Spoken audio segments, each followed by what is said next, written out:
I think once she comes out, people are gonna get to play her and they're gonna be like, oh my god, I can actually use this burst fairly often. And they're gonna realize, oh, this character is a lot better than the sheets say. Skirk, ATK Goblet, or Cryo with Escoffier and Farina. It's very close, right? So at a baseline, right? Base attack, attack percent, flat attack, total attack, damage percent, and effective attack.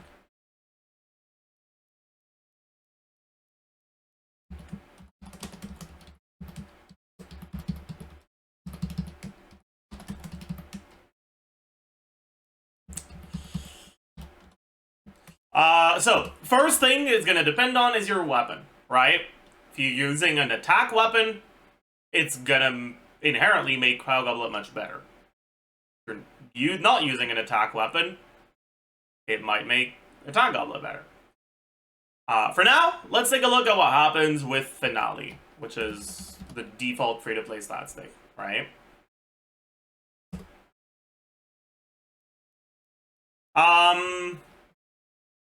If that's what you have, right? You're always using attack sense because you're not using EM or ER, right? I pretty much always assume about 20% attack from subs. I pretty much always assume about 40 attack from, like 40 flat attack from subs. And then it's additional attack from other sources. So what do you have? What do you got? Weapon, 24%, 27.6, and about 220.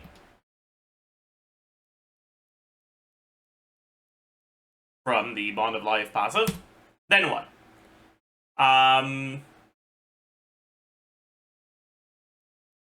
You're doing Farina Escoffier.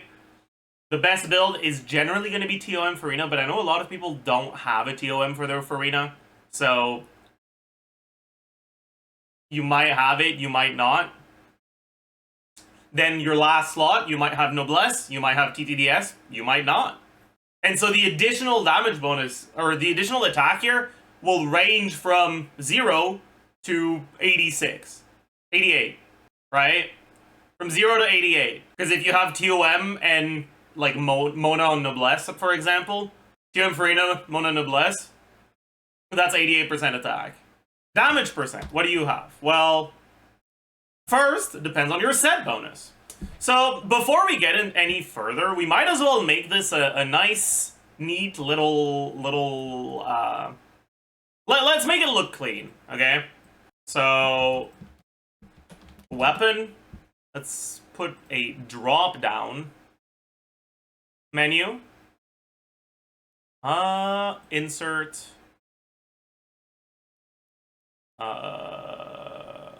let's use...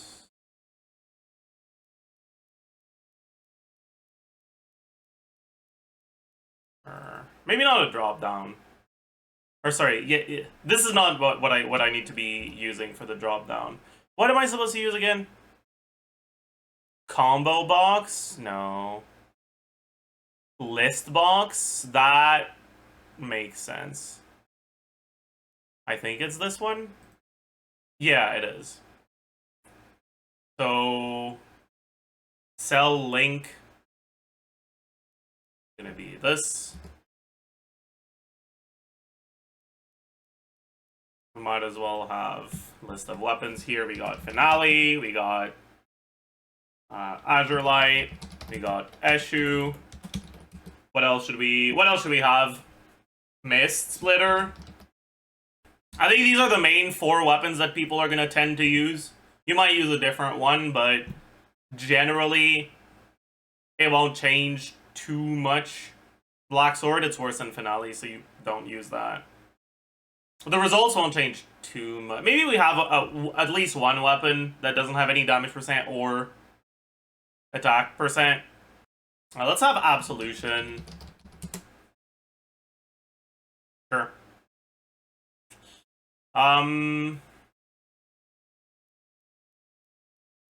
Input range.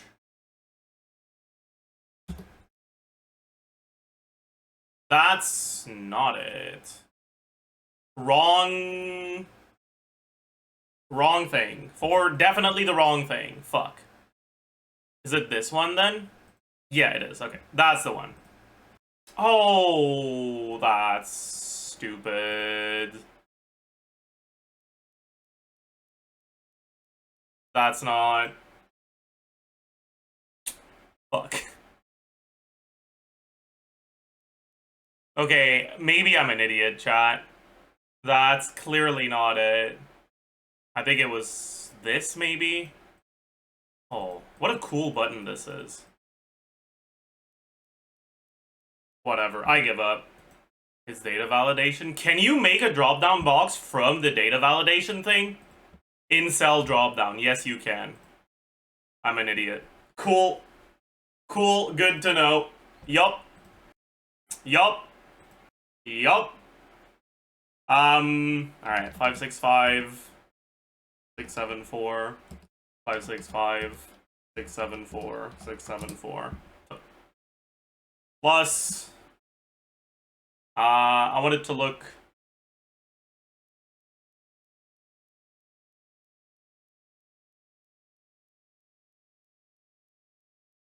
for value in the top row. No. VLOOKUP. Yeah. Yeah.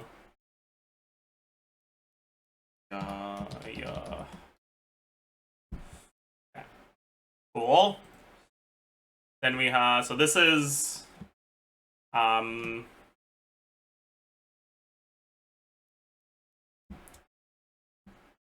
base attack, attack percent, we've got crit damage, we got crit value, and we've got damage percent. That's the only things that are provided by any of this, right? Oh. So attack percent. No, there's also flat attack, but that one I'll do differently because I can't be bothered.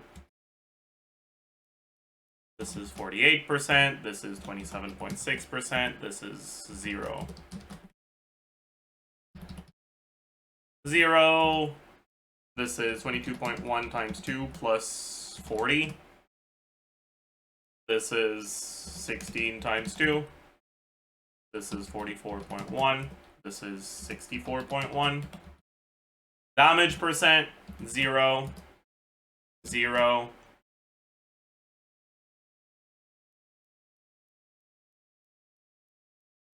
$40, 40, 0. Oh, wage. Attack percent plus VLOOKUP.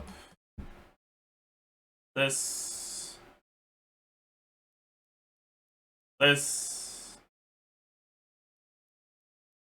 3 false.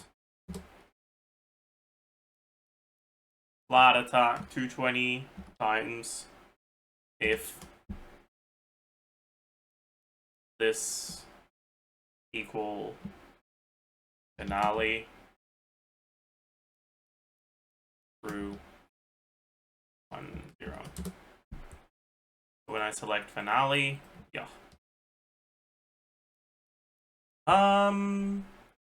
Add Haran, please. No, I don't want to. I guess I don't need the crit, do I? Because we're only comparing. Yeah, okay, cool. Damage percent. So we've got weapon, and we've got set. So we'll have Maréchaussée. We'll have galleries. What else? What else? What else should we include?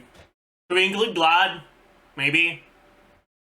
Data validation, allow list, source, yeah. Damage percent.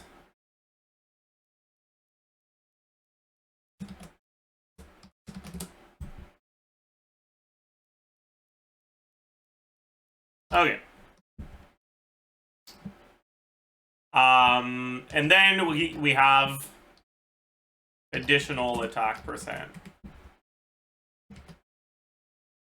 Right, so for now, no external buffs from your last slot and Golden Troop on Arena. So pretty much as little external attack percent as possible.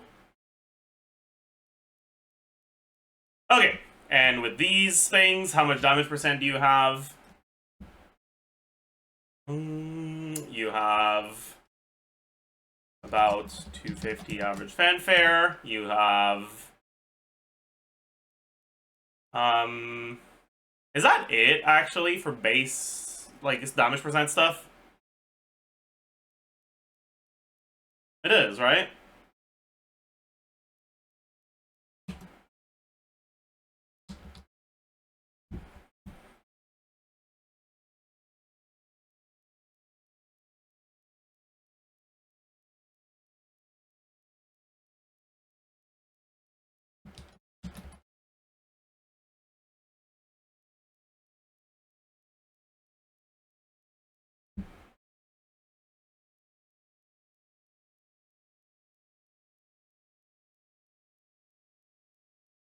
Just make sure that things are indeed selected properly. It seems so. And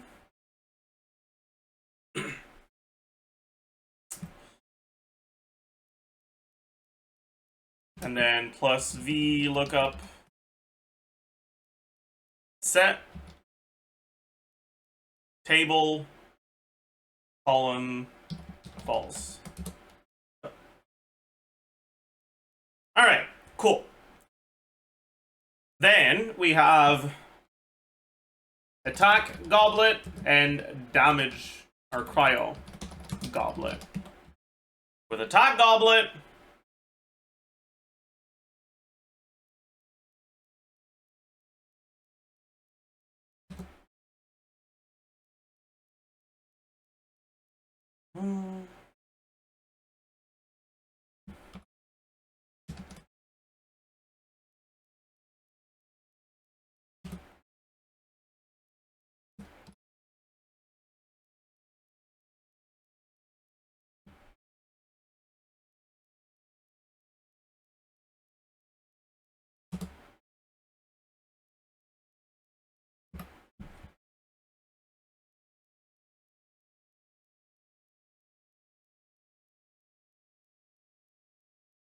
with cryo goblet,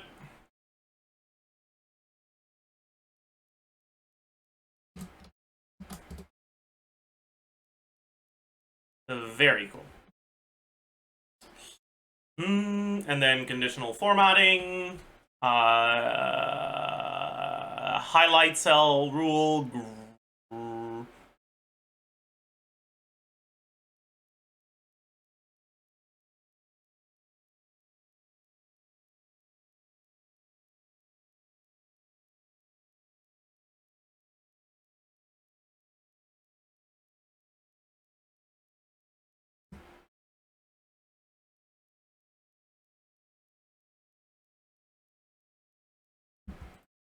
That's not working, is it?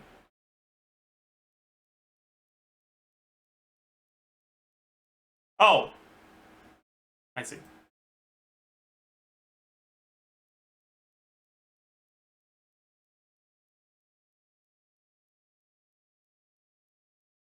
But it's not.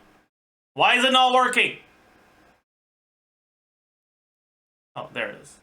Okay. Custom format, font, color, fill.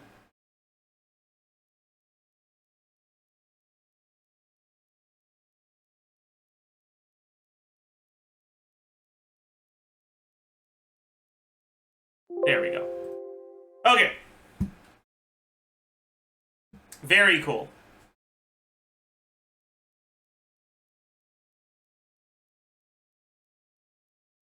And now, this is finale. If I look at Galleries. Mist Splitter. Yeah, that makes sense. There we go. So, which goblet is better is going to heavily depend on your build and your team, right? Best case scenario for the comparison for Cryo Goblet is going to be attack weapon, finale, low damage percent, maréchaussée, a lot of attack percent. So let's say you got TOM, Noblesse, TDDS.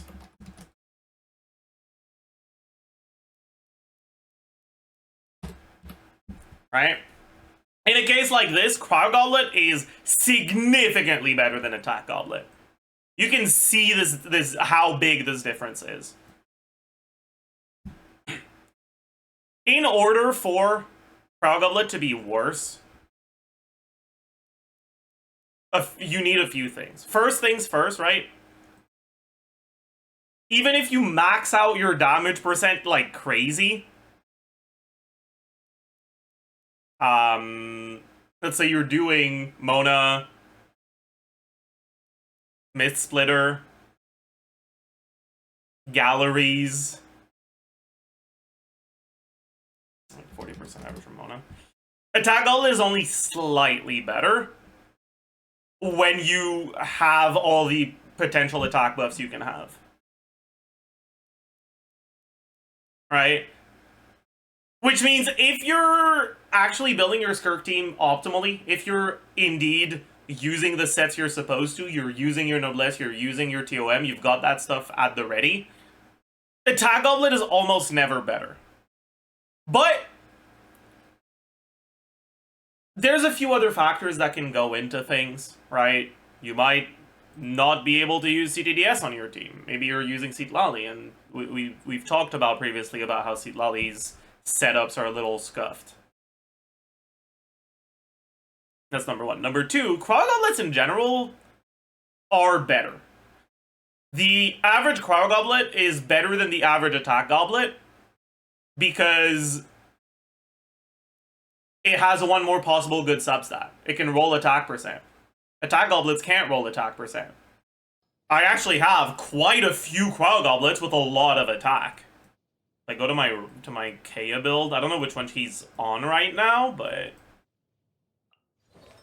yeah, 21.6% attack. If I look at my on-set options on Galleries, 14.6% attack on my best one. Right, but even on my other offsets, right, 16%. 15%, 16%. And so all of these goblets that don't have that much crit are still pretty damn good because of just how much attack percent they have. But that's just assuming average result, right? No one has exactly the average result. Everyone is going to be either above or below average. And the ways in which that variation manifests are going to be different for everyone. Some people are going to have pretty ordinary attack or Cryo Goblets and one insane attack goblet. And if that's the case for you, then, well, it obviously changes things. But yeah, in the like average case scenario, you're generally like for the average case scenario, you're either using Finale or Azure Light, I would say.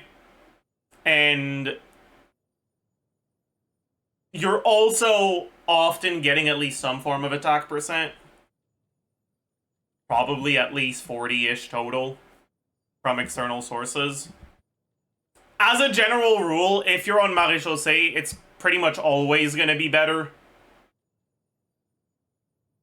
to go Cryo Goblet.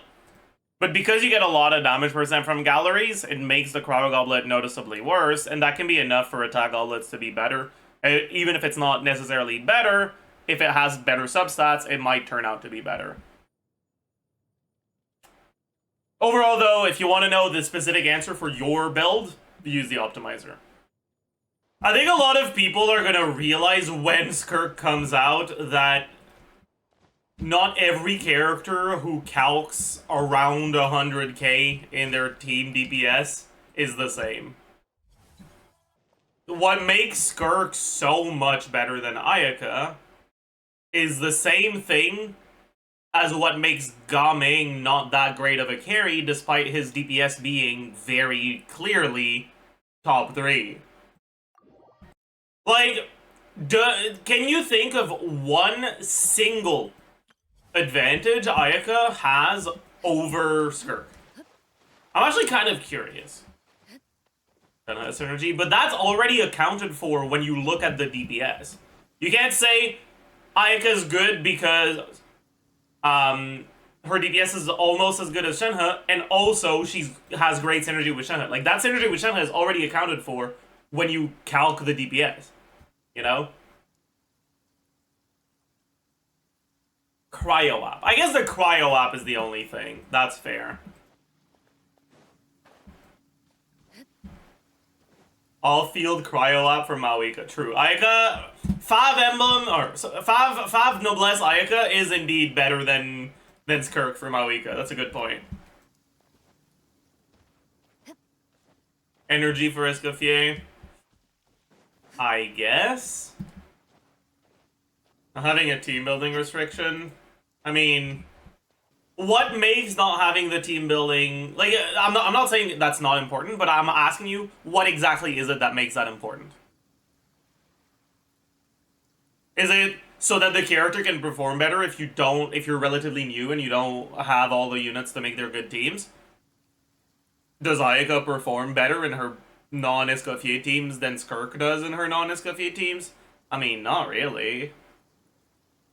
Grouping if needed, but do you know why Ayaka needs grouping? Ayaka needs grouping because her AoE's dog shit.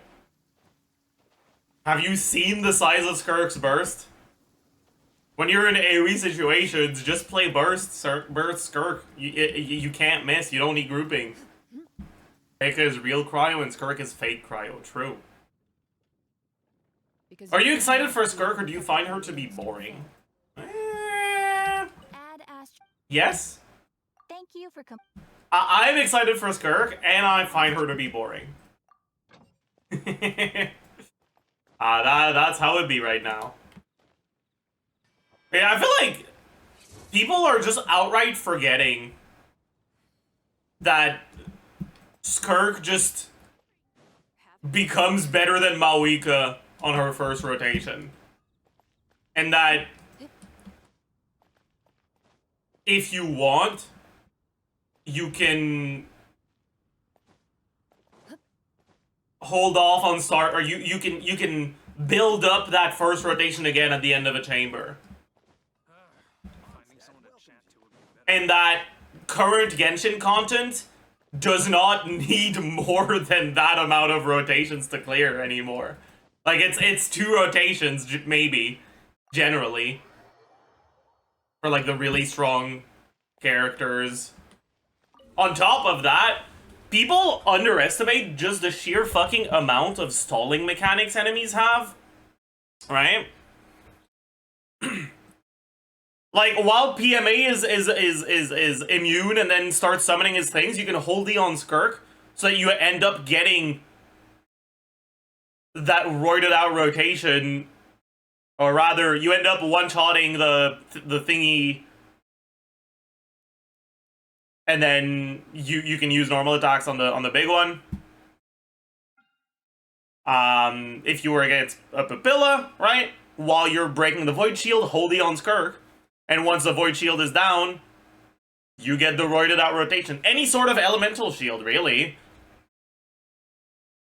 You get to do that. Like, People really, I think, because they haven't gotten to play her yet, people are heavily underestimating the impact of that roided out rotation. Is a roided out rotation just unbuff burst and rotate your team, then go into normal attack mode? No, it's do your setup, and then instead of going into normal attack mode, you just burst and then go into normal attack mode. I think once she comes out, people are going to get to play her, and they're going to be like, oh my god, I can actually use this burst fairly often. And they're going to realize, oh, this character is a lot better than the sheets say. Do, do, do,